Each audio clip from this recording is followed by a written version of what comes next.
De volta numa conversa de peso com Raul Azambuja. Raul, eu me recordo muito bem, há cerca de 2 anos atrás, final do ano anterior, quando tu eras o habituê das sextas-feiras à noite na nossa TV NH, durante o nosso telejornal da noite, o nosso espaço de opinião tu ocupava falando de empreendedorismo.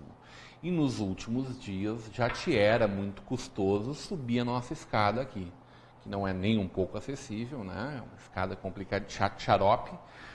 Já chegava aqui bastante esbaforido, né? Já era um processo que vinha de mais tempo. Já, sem dúvida. Passou um tempo internado antes disso, né? Sem dúvida. Com um pulmão bastante debilitado. Mas o diagnóstico ainda não tinha vindo. Em realidade, o meu diagnóstico ele foi fechado 100% quando eu fui fazer a consulta com o Dr. Camargo, né, lá na Santa Casa. Fibrose pulmonar idiopática, ou seja, uma fibrose pulmonar sem nenhuma causa evidente, né? Idiopatia, ou seja, sem origem, sem causa.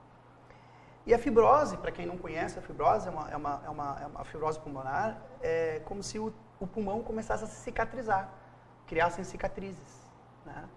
E a cada cicatriz, aquele espaço onde se cria a cicatriz, ele não funciona mais.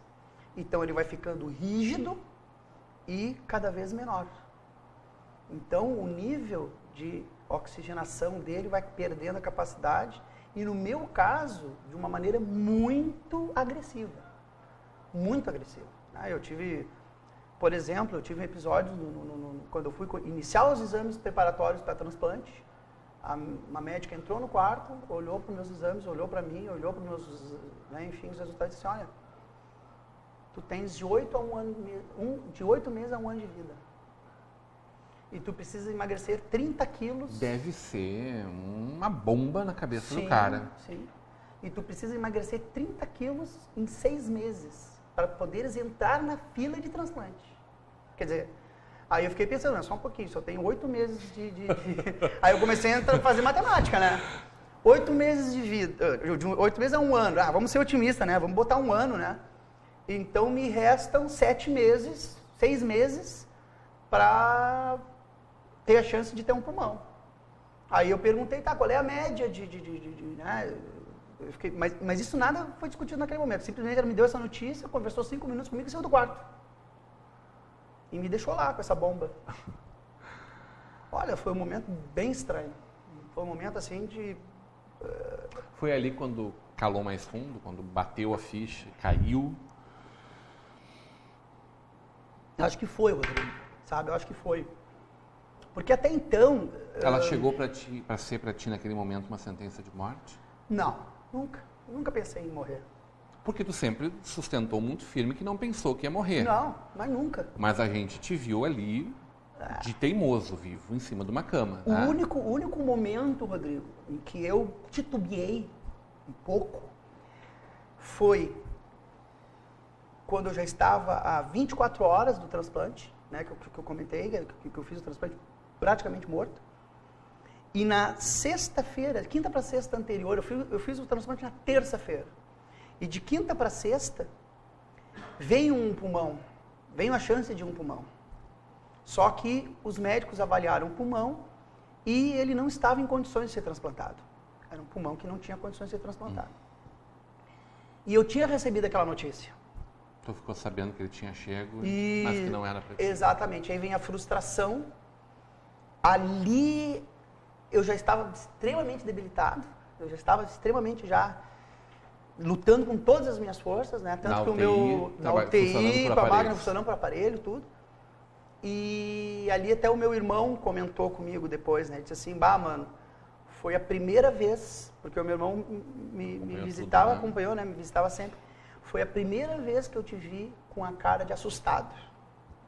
Porque até então tu nunca mostrou nenhum tipo de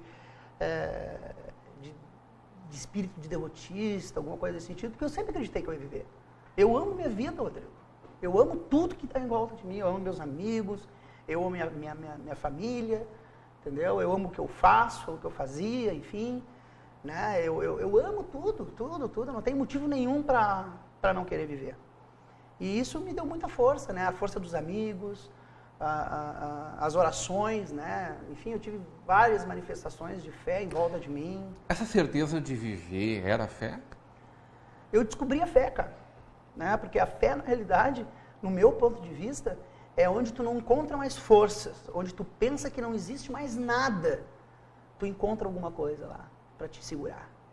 Isso é fé. Né? E eu tenho certeza que se eu não tivesse essa fé, talvez eu não chegasse tão longe ao ponto de ter conseguido fazer o transplante.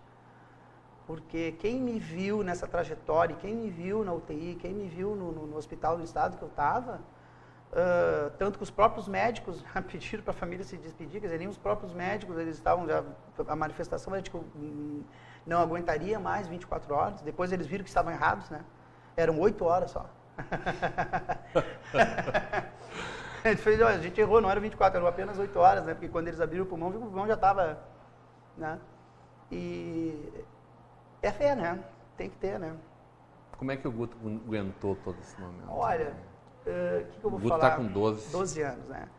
O Guto, ele sentiu muito, né? Ele acompanhou também, tanto que esse ano foi o ano que ele foi... A postura dele era de homem ali do teu lado, né? Exatamente. Sorridente, Ele sempre tentava me levar para cima. Eu me lembro quando ele chegava no quarto, ele começava a brincar, ele começava a pegar os travesseiros e fazer malabarismo e dançar. E ele dizia assim para Cristina, enquanto que o pai não ri, eu não vou parar.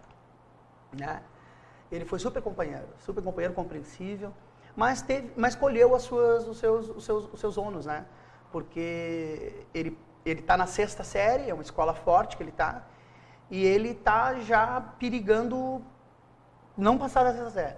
Né? Foi o pior ano dele no colégio, obviamente, né? Não tem por que não ser.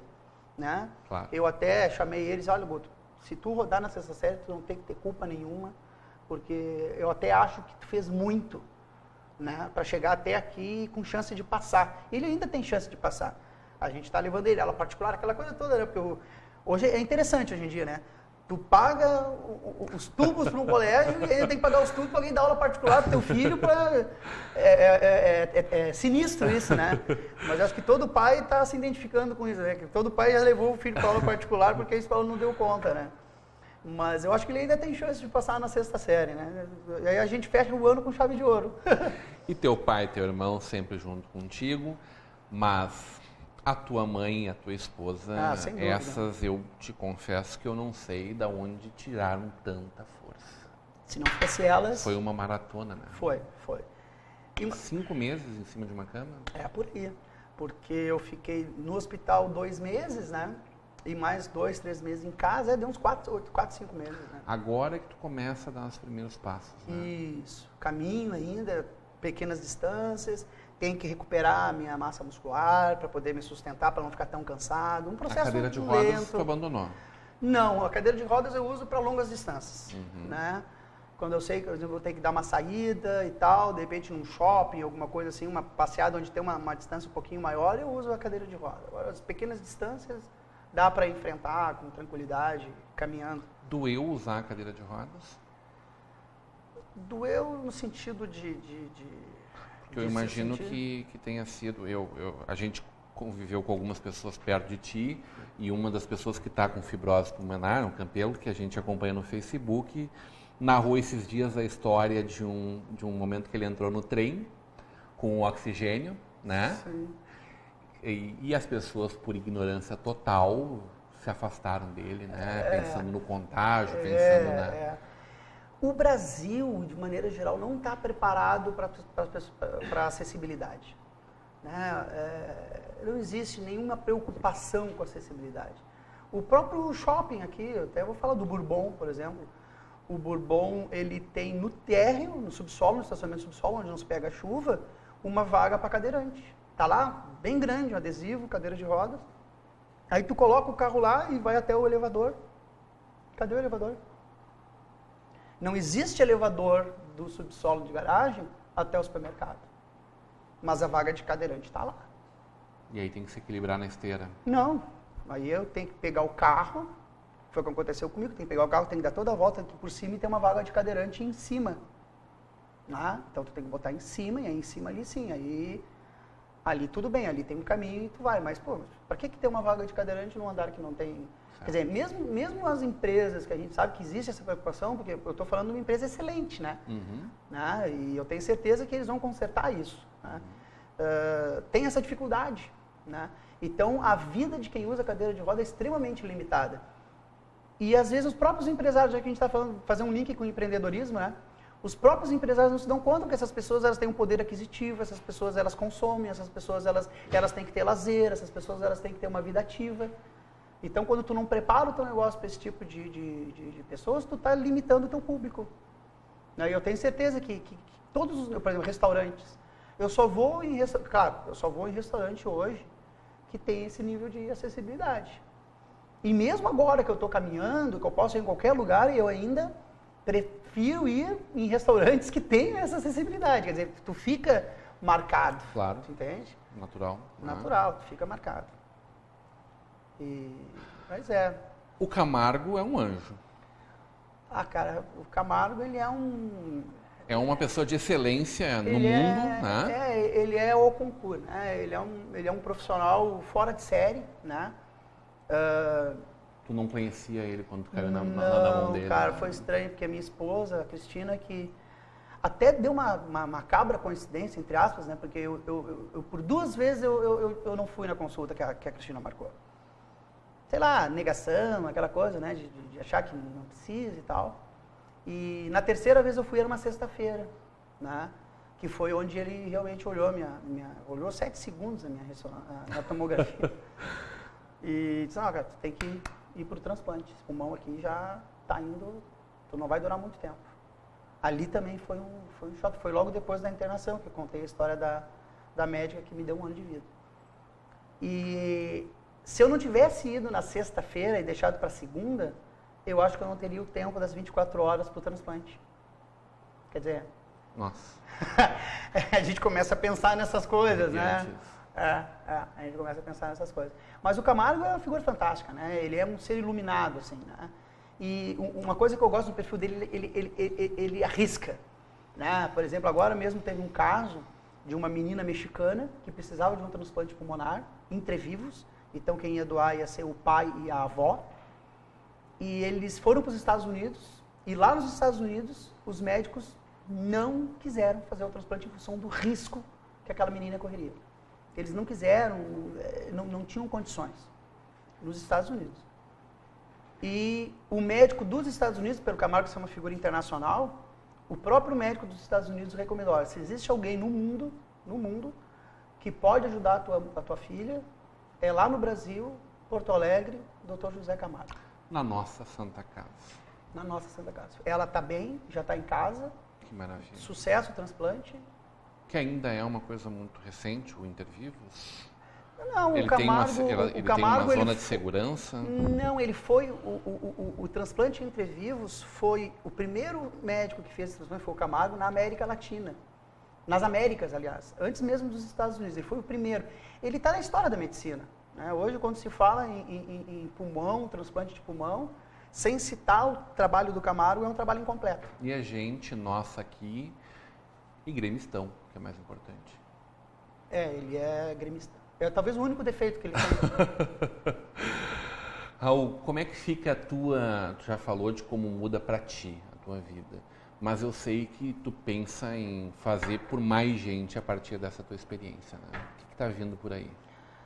Olha, Rodrigo, eu tô escrevendo um livro, né? Mas não esses livros contando melancolicamente a minha experiência, né? Ou tentando ensinar o padre a rezar a missa, não. Eu estou escrevendo um livro de crônicas, de episódios que aconteceram comigo nesse 1 ano e pouco de processo de internação, de hospitalização, falando um pouco do que representa essa doença, das limitações, mas de uma maneira humorada, bem humorada, que é o meu estilo. Então, são crônicas que vão contando cronologicamente, né? Interessante. Cronologicamente, os episódios mais relevantes que eu identifiquei, que de alguma maneira representa todo esse processo. Né? Então, é um livro rápido, é um livro fácil de ler, é um livro, né? Tu não precisa ler ele do início ao fim, não é um romance, não é um conto extenso, são crônicas contando um pouco de cada situação. Tem situações que são super engraçadas, são tragicômicas, né? São situações tragicômicas, né? Eu poderia citar coisas do tipo, eu dependia muito de oxigênio, sem oxigênio eu não vivia, e o nível de oxigênio do meu corpo caía muito rápido. Então, se eu não tivesse oxigênio praticamente full time, o meu nível de oxigenação caía... A tua casa era um depósito da White Martins. Exatamente, né? A minha casa não era um armazém de tubos de oxigênio, aqueles tubão grandões, né? E num dos hospitais que eu fiquei, eu também não vou identificar o hospital para não causar nenhum constrangimento, né? Mas num dos hospitais que eu fiquei, os técnicos lá não sabiam que quando tu tirava, imagina o oxigênio entrando, um potinho, e saindo o oxigênio pelo potinho. Então entra o oxigênio e sai pelo potinho. Eles não sabiam que quando tirava o potinho, o oxigênio não tinha por onde passar. Nossa, tu tá rindo? Mas é verdade. E aí, me internei, né? Belo dia ali, chegou a técnica lá, pegou o potinho, tirou, e quando ela tirou, cadê o ar? E aí a minha esposa tava junto. Não, tu tem que botar o potinho, sem o potinho não tem ar. Não, tem sim. Tu acredita nisso? Então eu tive que ensinar os técnicos. E eu fiquei pensando, mas como que eu vou ensinar os técnicos que não tem ar? Eu tenho que ter uma prova física de que não tem ar. Aí eu chamei os técnicos e ensinei ele. Eu tirei o potinho, botei a mangueirinha que teria que entrar em mim, botei ela dentro d'água e eles viram que não estava saindo ar. Mas que barbaridade, Raul. Que absurdo isso. É um absurdo, Rodrigo. É um absurdo. Depois aconteceu comigo. E aí eu ensinei para praticamente toda a enfermagem do hospital que quando aquele potinho saía, a pessoa não tinha oxigênio. Eu quase morri, Rodrigo, nesse episódio. Não nesse, num outro, mas né? Isso tudo vai estar no livro. Bom, a gente quer poder enxergar ele o quanto antes. Eu tenho certeza que vai ajudar muito as pessoas que, como tu, estão passando por esse momento. Como tu passou, estão passando por esse momento. Eu tive uma experiência agora que me motivou a escrever o livro, que eu fui convidado por uma outra pessoa para escrever um capítulo do livro sobre uma síndrome de Sturgeon, que é uma síndrome também relacionada à fibrose, né? Ela causa ressecamento das vias aéreas e tal. E a pessoa me convidou, então, para escrever um pouco da minha experiência. Então, eu tenho um capítulo publicado, esse livro foi lançado na Feira do Livro agora, dia 15 de novembro. E foi muito legal ver, porque eu já tinha publicado em jornais, já tinha publicado em outros lugares, mas nunca num livro. E foi muito bacana ver a tua história publicada num livro, lançado na Feira do Livro e tal. E isso, de certa forma, já me deu um pouco mais de motivação para pelo menos uns 4 anos que eu te digo que tu tem que escrever o teu livro. É verdade. Não vai ser aquele que a gente quer ler ainda, mas vai ser um livro um dos meus muito bom saber que tu está aqui para contar a história. Raul, são quantas pessoas hoje na fila do transplante de pulmão? Olha, eu acho que no Rio Grande do Sul já deve ter umas 80... esse número... habilitados a fazer o transplante. E esse número, nós estamos falando só de fibrose ou todos os motivos? Não, aí todos os motivos. Aí entra outras doenças relacionadas ao cigarro, né? Os enfisemas, né? As fibroses, enfisemas. Em geral são fibroses e enfisemas. As pessoas vão ter que ler o livro daí para saber como tu emagreceu tão rápido, para saber como funciona, tu saber que tu tá com um cara que puxou o transplante para si, que foi aquele que fumou a vida inteira, e tu me disse que tu entendia que ele estava na tua frente, ele merecia o pulmão antes de ti, tu vai ter que justificar isso num livro. Porque até também. Então eu não acreditava nisso. Né? Eu ainda não acredito. Né? Eu como ex-fumante, parei exatamente porque o prazer eu sempre tive. Agora, eu não quero nunca chegar nesse momento. E foi muito interessante, né, Raul, dentro de toda essa dramaticidade que tu viveu, poder olhar para ti e pensar, meu Deus, que bom que eu parei de fumar, porque é terrível. É né? horrível. A gente consegue imaginar puxar o ar e não vir, mas ver alguém perto da gente sofrendo com isso. Eu cheguei a querer parar de comer peixe, Rodrigo. Juro, eu cheguei a querer parar de comer peixe porque eu me coloquei no lugar do peixe, asfixiado. É uma sensação tenebrosa. Parem de fumar, por favor.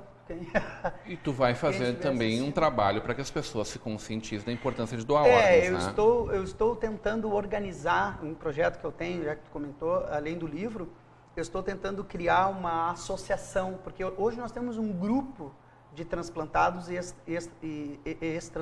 transplantados e pré-transplantados, que se articula através do Facebook, que um ajuda o outro, mas que tem dificuldade de levantar fundos, de levantar investimentos, né? Então eu estou levando essa ideia para o grupo para a gente criar uma associação ou uma fundação, criar uma entidade jurídica para a gente poder concorrer a projetos, né? Concorrer a projetos do governo, que existem muita verba para o governo para esse tipo de iniciativa, para dar sustentação a essas pessoas que vêm de longe, que precisam de um lugar para ficar, ou que precisam de subsídios de oxigênio, precisam de medicamentos, né? Então, sistematizar, organizar, incorporar, criar um fundo para que isso aconteça de uma maneira mais tranquila, para que dê mais segurança para essas pessoas. Muitas vezes vem pessoas de outros estados que elas ficam completamente perdidas, elas não sabem nem onde alugar um apartamento aqui. E elas vão precisar ficar pelo menos 2 anos. Lembrando que nós somos referência em transplante, vários transplantes. Sem dúvida, sem dúvida. Inclusive pulmonar. E isso é um projeto que eu tenho. E agora tu vai me contar então qual é a próxima cartada, né? Próxima cartada. Qual é o próximo movimento do xadrez, chefe? Olha, Rodrigo, eu acho que o próximo movimento é exatamente... Porque a tua vida nunca mais vai ser a mesma, não, né? Não vai. Tu vai ter limitações, né? Algumas delas. Tu não tenho... pode mais comer sushi, que tu adora. Né? Outra coisa que tu vai contar no livro, né? Mas eu sempre tive um sonho de morar em Florianópolis, né? Eu gosto muito de mar, daquela brisa, daquele ar. É incrível que sempre quando eu ia no verão eu me sentia melhor, né? Claro, né? O oxigênio é mais puro, as coisas são mais leves, né? Então eu estou exatamente fazendo investimento, né, para comprar um apartamento lá. E logo que eu me livrar desse movimento de estar ligado ao hospital, porque hoje eu estou muito conectado ao hospital, eu tenho que ir 3 vezes por semana, tenho que fazer medicamentos, fisioterapia, e esse processo leva em torno de 1 ano. Tá? Na medida em que as coisas vão ficando mais espaçadas, né, talvez esse meu movimento de começar a migrar um pouco lá, um pouco aqui, e depois ficar um pouquinho mais lá do que aqui, né, e me sossegar, ou seja, fazer da minha vida algo que realmente reflita um pouco o que eu quero. Tá? Então, eu vou estar ajudando as pessoas, eu vou estar, de alguma forma, me ajudando e de uma maneira mais tranquila. Que eu acho que é como a gente tem que viver, né? Quem sempre amou a vida tem mais prazer ainda em viver? Eu não sei se... Eu acho que quem está aqui, de alguma forma, ama a vida, né? Mesmo as pessoas que estão sofrendo, não, né? Pois é, tem tanta gente que parece que joga fora tanta coisa. Exatamente. A gente vê muita gente desperdiçando o tempo da sua vida. Né? Mas talvez dentro delas, elas estão lá gostando ou amando. Porque esse amor da vida é uma coisa que está lá dentro de ti, tu tem que descobrir ele. Às vezes as pessoas não têm coragem. Falta coragem. Porque precisa pagar a conta de luz, precisa pagar o condomínio, precisa pagar o aluguel, eu tenho que trabalhar porque eu preciso do dinheiro. Mas quando a pessoa rompe esse modelo, e não é fácil romper, ela passa a ver a vida de uma outra perspectiva.